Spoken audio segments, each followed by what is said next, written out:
Hello, I'm Lynn Bondran, and welcome to the final episode of our Moonwalk series. We have already seen how the Apollo 11 crew prepared itself for the grueling trip to the moon. The largest TV audience until that time watched this extraordinary event. People of all nations react in awe as Neil Armstrong places his foot on a surface previously untouched by a human being. In this program, we see research done by scientists after the Apollo 11 capsule returns to Earth. Studies are conducted on samples of the moon's soil in order to compare them with Earth's soil. This television program is The Moon on Earth.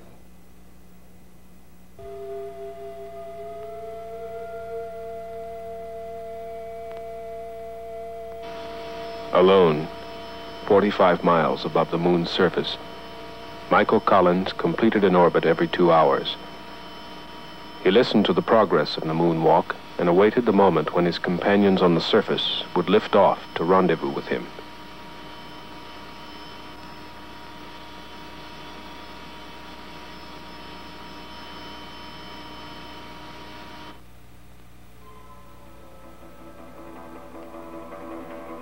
For 30 times he saw the Earth rise over the horizon of the moon. 12,000 miles of twilight. A line that divides night from day for 3 billion people on spaceship Earth.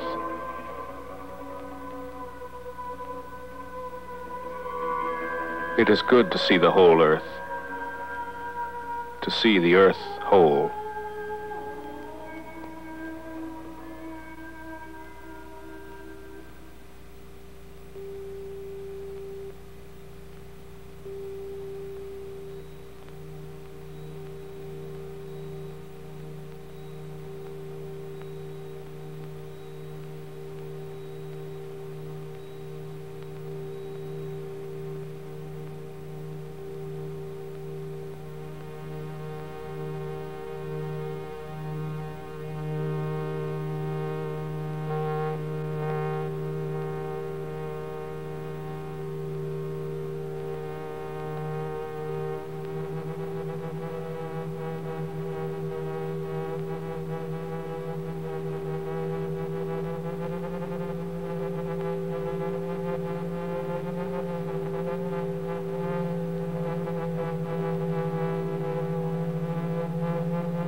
The Eagle had left the moon and returned to Columbia.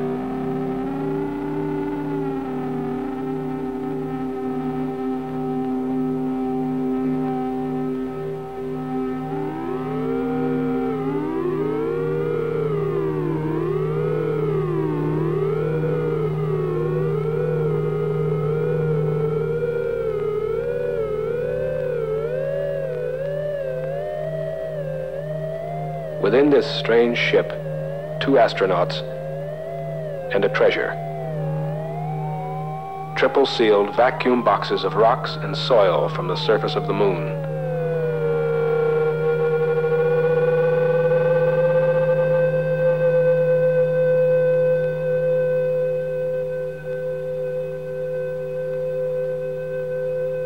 Locked within these rocks were secrets of the ages, to be studied and deciphered by the scientists of Earth.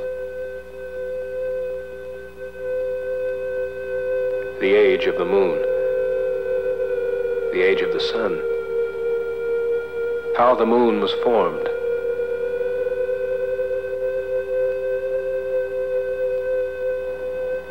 How life began. Was there ever life on the moon?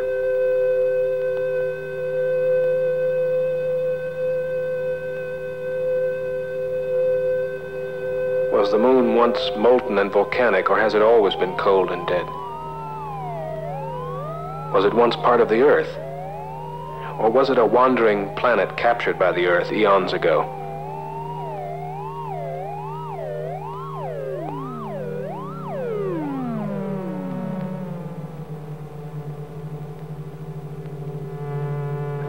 spot was the sun 3 billion years ago.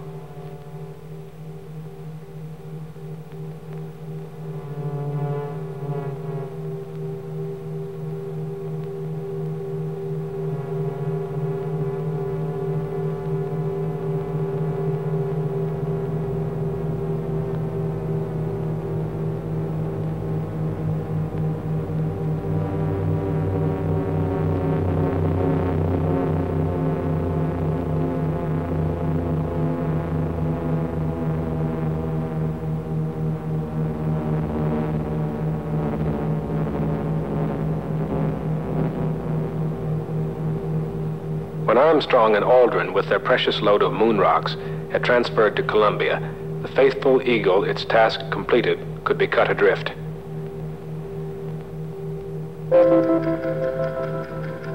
Columbia fired out of lunar orbit to begin its 3-day fall back to Earth, where the recovery fleet was waiting for its splashdown in the Pacific.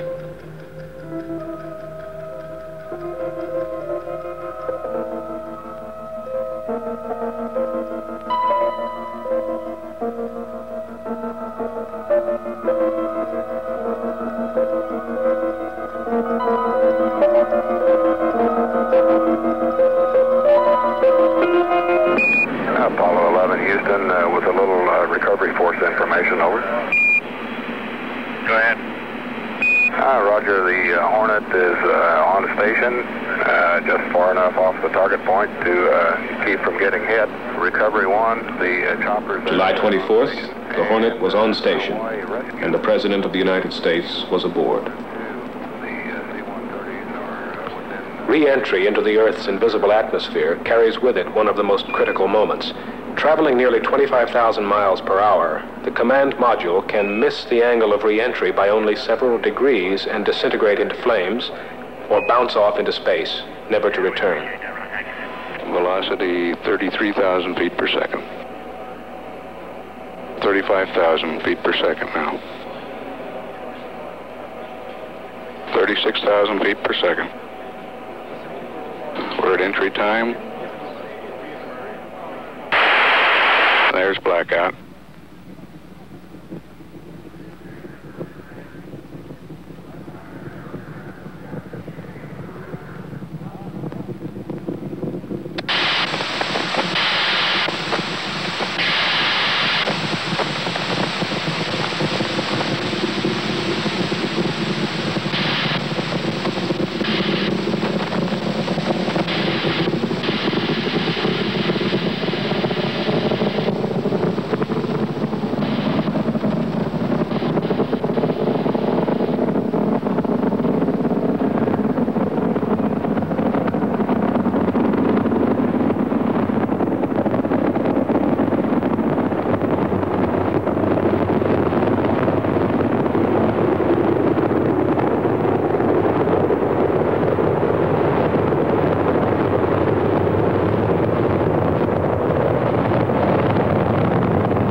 Houston, through arrival.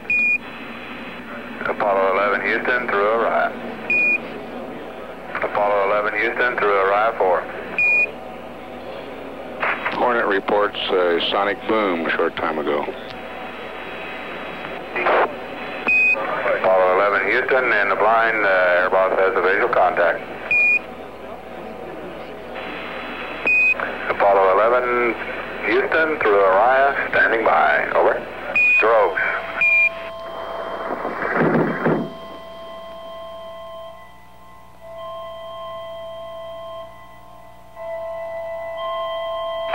Apollo 11, this is Hornet, over. Apollo 1, this is Apollo 11, reading your live course. Our position 1330, 6915. 11 Hornet, copy, 1330, 1675. Any further data, over. 330, 169er, 15.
were really celebrating.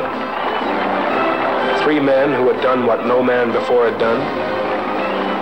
A technological feat that was believed beyond the realm of possibility. The fulfillment of an age-old dream. Were we celebrating simply because it had been a long time since we'd had anything to celebrate? Or was this something that touched an irrational, unthinking instinct in us all?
Together, pack your bags and jump into the car.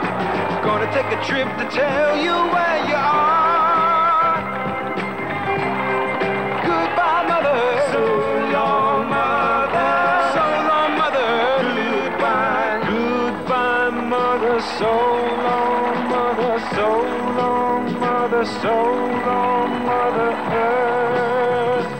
Goodbye, Mother, goodbye, Mother Earth.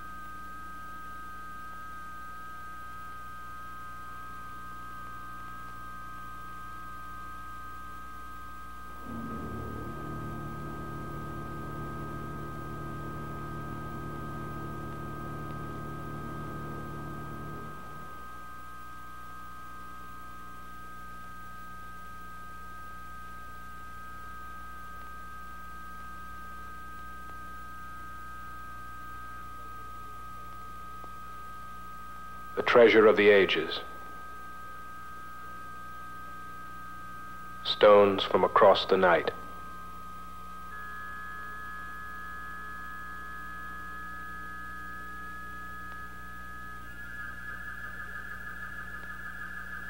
Unrubbed by wind, unwashed by rain.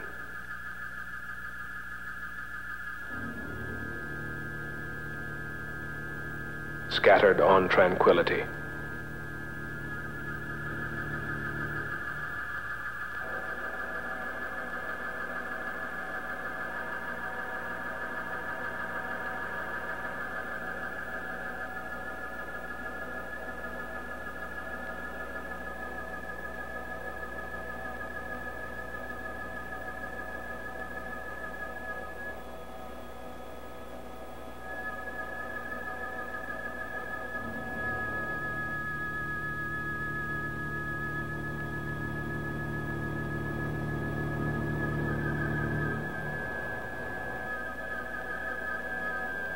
Bombarded by solar particles for billions of years, but unchanged in any other way, a moon rock is like a diary of the sun. An eye unblinking since time began, that stared across the sea of space, that watched the blue planet when life began.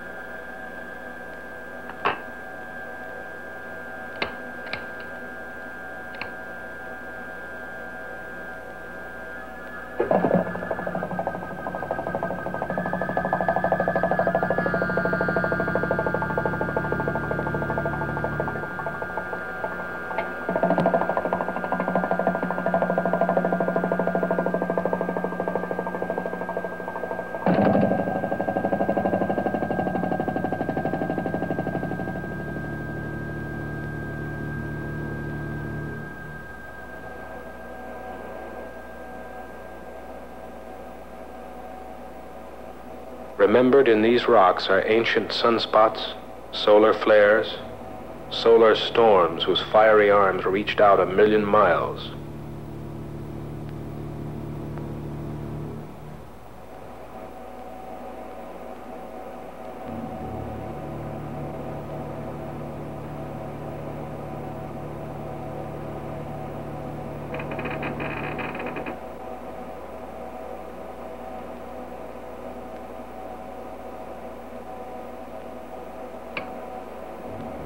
By making ourselves very small, like Alice, perhaps we will see what these rocks have seen, and remember back those billions of years to decipher the life of the sun.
Locked within our sun are answers to mysteries that have confounded man since time began.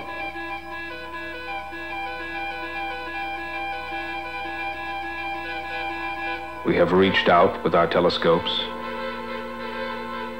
We have reached in with our microscopes, seeking.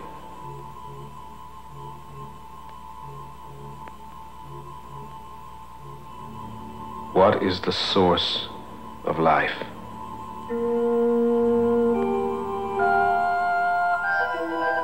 What combination of energies and elements brought it into existence?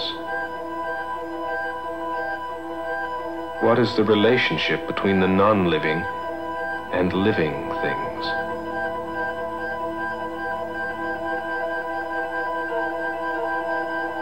How delicate is the balance? Man slowly begins to realize how fragile is his bubble of life.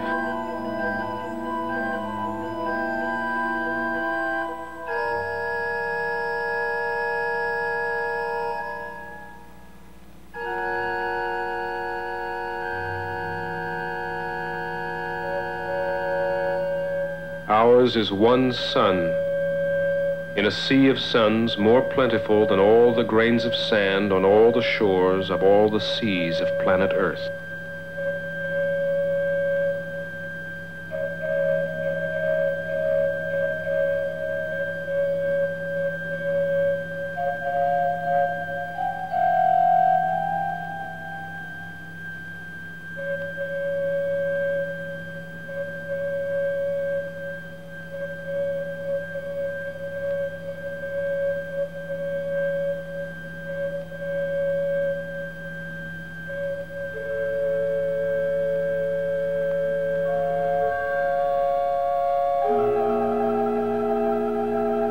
Now that we are free to wander from Earth, perhaps we will find the answers to our questions.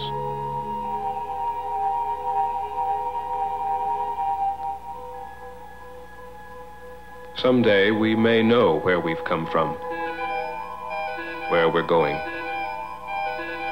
We may know where is the end, where is the beginning.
Walked on the moon.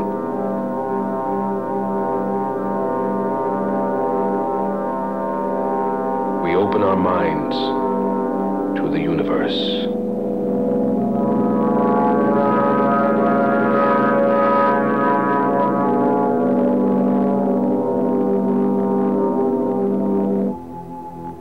The moon's lack of life causes human beings to step back and ask, what makes Earth so different from other planets and satellites in the solar system?